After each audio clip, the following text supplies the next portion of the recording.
നമസ്കാരം, welcome to the India press. എൻ്റെ പേര് കൃഷ്ണരാജ്. ഇന്നത്തെ ഈ വീഡിയോയിലൂടെ ഞാൻ നിങ്ങൾക്ക് പരിചയപ്പെടുത്തുന്നത് പോലീസ് ഫോഴ്സിലേക്കുള്ള വനിതകൾക്കുള്ള പെൺകുട്ടികൾക്കുള്ള ഒരു എൻട്രിയെക്കുറിച്ചാണ്.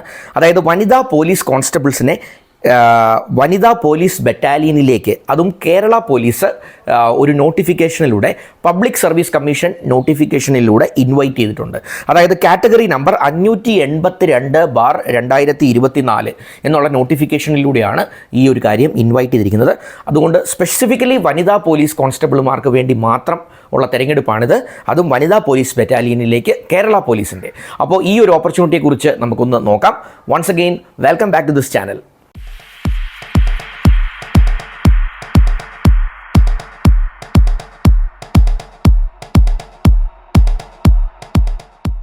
ആമുഖത്തിൽ ഞാൻ സൂചിപ്പിച്ചതുപോലെ തന്നെ കഴിഞ്ഞ ദിവസം ഞാൻ പുരുഷന്മാർക്കുള്ള അവസരങ്ങളെക്കുറിച്ച് പറഞ്ഞപ്പോൾ ഞാൻ പറഞ്ഞു ഇത് പുരുഷന്മാർക്ക് മാത്രമുള്ള നോട്ടിഫിക്കേഷനാണ്, അതിൽ വനിതകൾക്കുള്ള ഓപ്പർച്യൂണിറ്റി ഇല്ല എന്ന് പറഞ്ഞതുപോലെ ഇന്ന് ഈ പറയുന്ന നോട്ടിഫിക്കേഷൻ പെൺകുട്ടികൾക്ക് മാത്രമുള്ളതാണ്, ഇതിൽ പുരുഷന്മാർക്ക് എൻട്രി ഇല്ല.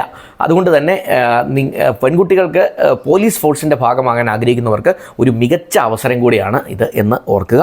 നിങ്ങൾക്കൊരു ആത്മവിശ്വാസവും ഒരു പോലീസ് ഫോഴ്സിൻ്റെ ഭാഗമായാൽ നിങ്ങൾ ശോഭിക്കും എന്നുള്ളൊരു തോന്നലും നല്ലൊരു എൻഡ്യൂറൻസും ഒക്കെ ഉള്ളവരാണ് നിങ്ങൾ എങ്കിൽ, ഒരു പെൺകുട്ടിയാണ് നിങ്ങളെങ്കിൽ നിങ്ങൾക്കുള്ള ഒരു മികച്ച അവസരമാണ് പോലീസ് ഫോഴ്സ് നൽകുന്നത്. ഇതിൻ്റെ ശമ്പള സ്കെയില് 31,100, 31,100 മുതൽ 66,800. അതായത് നിങ്ങളുടെ സീനിയോറിറ്റി ഏറ്റവും ഹയർ ലെവലിലെത്തുമ്പോൾ 66,800 കിട്ടും. തുടക്കത്തിൽ നിങ്ങൾക്ക് 31,100. ഇത് ബേസിക് പേ ആണ് പറയുന്നത്.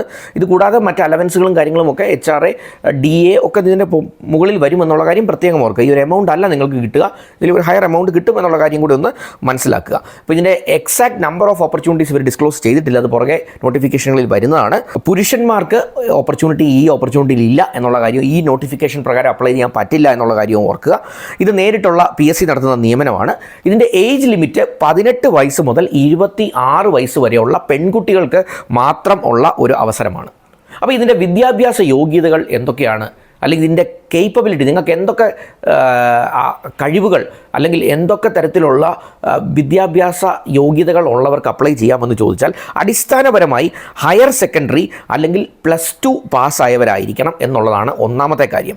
അപ്പം മുൻകാലങ്ങളിൽ 10th യോഗ്യതയുള്ളവർക്കായിരുന്നു, അല്ലെങ്കിൽ പുരുഷന്മാരുടെ കഴിഞ്ഞ ദിവസം ഇൻവൈറ്റ് ചെയ്ത ആപ്ലിക്കേഷനിൽ അതിൽ 10th ഇന്ത്യ റിസർവ് ബറ്റാലിയൻ റെഗുലറിലേക്ക് ഉള്ള ആപ്ലിക്കേഷനിൽ 10th പാസ്സായവർക്കായിരുന്നു. പക്ഷേ ഇതങ്ങനെയല്ല, ഇത് +2 പാസ്സായിരിക്കണം, അതല്ലെങ്കിൽ ഇക്വലൻ്റ് +2ന് തുല്യമായിട്ടുള്ള മറ്റേതെങ്കിലും ഡിപ്ലോമകൾ, അത്തരം കാര്യങ്ങൾ +2ന് ഇക്വലൻസി ഉള്ളതാണ് എങ്കിൽ അവർക്കും ഇതിന് അപ്ലൈ ചെയ്യാം.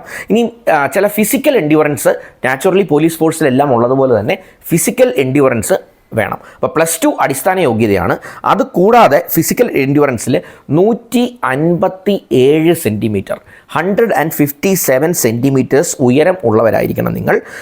അതിനകത്ത് തന്നെ ഷെഡ്യൂൾഡ് കാസ്റ്റ് ഷെഡ്യൂൾഡ് ട്രൈബുകൾക്ക് 150 സെൻറ്റിമീറ്റർ എന്നുള്ളത് അതിലേക്ക് കുറച്ചിട്ടുണ്ട്. അതുപോലെ തന്നെ ശാരീരിക ക്ഷമതയും കാഴ്ചശക്തിയും പ്രിസ്ക്രൈബ്ഡ് ആയിട്ടുള്ള ഒരു രീതിയിൽ തന്നെ വേണം. അതായത് അവരുടെ നോട്ടിഫിക്കേഷനിൽ പറയുന്ന ശാരീരിക ക്ഷമതയും കാഴ്ചശക്തിയും ഔട്ട്ഡോർ ജോലികൾ ചെയ്യാനായിട്ടുള്ള ഒരു ശാരീരിക കേപ്പബിലിറ്റി നിങ്ങൾക്കുണ്ട് എന്നുള്ള ഒരു അസിസ്റ്റൻറ്റ് സർജൻ അല്ലെങ്കിൽ ഒരു ജൂനിയർ കൺസൾട്ടൻ്റ് ആയിട്ടുള്ള ഒരു ഡോക്ടറുടെ ഒരു സാക്ഷ്യപ്പെടുത്തുന്ന മെഡിക്കൽ സർട്ടിഫിക്കറ്റും ഉദ്യോഗാർത്ഥികൾ ഹാജരാക്കണം. അതുപോലെ തന്നെ 1 സ്റ്റാർ റേറ്റിംഗ് ഉള്ള നാഷണൽ ഫിസിക്കൽ എഫിഷ്യൻസി ടെസ്റ്റ് ഉണ്ട്. അതായത് നാഷണൽ ഫിസിക്കൽ എഫിഷ്യൻസി ടെസ്റ്റുകൾ പലതരമുണ്ട്. അതിൽ 1 സ്റ്റാർ റേറ്റിംഗ് ഉള്ള ആ ഒരു എഫിഷ്യൻസി ടെസ്റ്റുകളിൽ 8 ഐറ്റംസ് ഉണ്ട്. അതിലേതെങ്കിലും 5 എണ്ണത്തിൽ നിങ്ങൾക്ക് യോഗ്യതയും ഉണ്ടായിരിക്കണം. അപ്പോൾ അത് നിങ്ങൾ നോട്ടിഫിക്കേഷൻ വായിച്ച് ഈ നാഷണൽ ഫിറ്റ്നസ് അല്ലെങ്കിൽ ഫിസിക്കൽ എഫിഷ്യൻസി ടെസ്റ്റിലെ 1 സ്റ്റാർ റേറ്റിംഗ് ഉള്ള ഏതൊക്കെ എഫിഷ്യൻസി ടെസ്റ്റാണുള്ളത് എന്ന് നോക്കുക.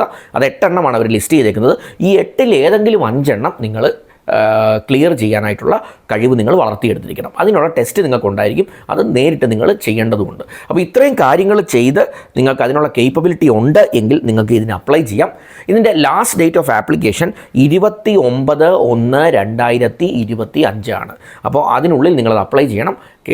പബ്ലിക് സർവീസ് കമ്മീഷൻ്റെ ഒഫീഷ്യൽ വെബ്സൈറ്റിൽ കയറി ഈ നോട്ടിഫിക്കേഷൻ നിങ്ങൾക്ക് കാണാം. ഇതിൻ്റെ അവരുടെ വിജ്ഞാപനം അതിൻ്റെ ഡീറ്റെയിൽസ് മുഴുവൻ നിങ്ങൾക്ക് കണ്ട് മനസ്സിലാക്കാം.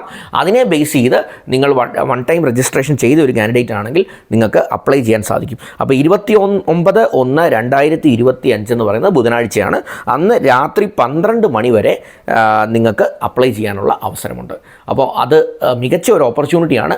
പ്രത്യേകിച്ച് പോലീസ് ഫോഴ്സിൽ ജോയിൻ ചെയ്യാൻ ആഗ്രഹിക്കുന്ന പെൺകുട്ടികൾക്ക് ഈ നോട്ടിഫിക്കേഷനിലൂടെ ഇപ്പം ഞാൻ ഈ പറഞ്ഞ ഓപ്പർച്യൂണിറ്റി കോൺസ്റ്റബിൾ തസ്തികയിലേക്ക് ഉള്ള വനിതാ പോലീസ് കോൺസ്റ്റബിൾ എന്നുള്ള തസ്തികയിലേക്കുള്ള ഈ ഓപ്പർച്യൂണിറ്റി മികച്ച ഒരു അവസരമായിരിക്കും.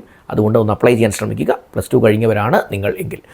എൻ്റെ ഒരു വീഡിയോ ആദ്യമായിട്ടാണ് നിങ്ങൾ ഈ ചാനലിലൂടെ കാണുന്നത് എങ്കിൽ ദയവായി സബ്സ്ക്രിപ്ഷൻ ബട്ടണൊക്കെ ഹിറ്റ് ചെയ്ത് ചാനൽ സബ്സ്ക്രൈബ് ചെയ്ത് വെക്കാൻ ശ്രമിക്കുക.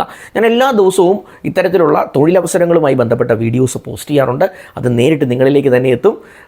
നിങ്ങളുടെ സുഹൃത്തുക്കൾക്കോ നിങ്ങൾക്ക് പരിചയമുള്ളവർക്കോ ഒക്കെ ഈ അവസരം ഉപകാരപ്പെട്ടേക്കാം എന്ന് നിങ്ങൾക്ക് തോന്നുന്നുണ്ടെങ്കിൽ അവർക്കുമൊക്കെ ഈ വീഡിയോ ഒന്ന് ഷെയർ ചെയ്ത് കൊടുക്കാൻ ശ്രമിക്കുക. Once again, thanks for watching and wish you all the best.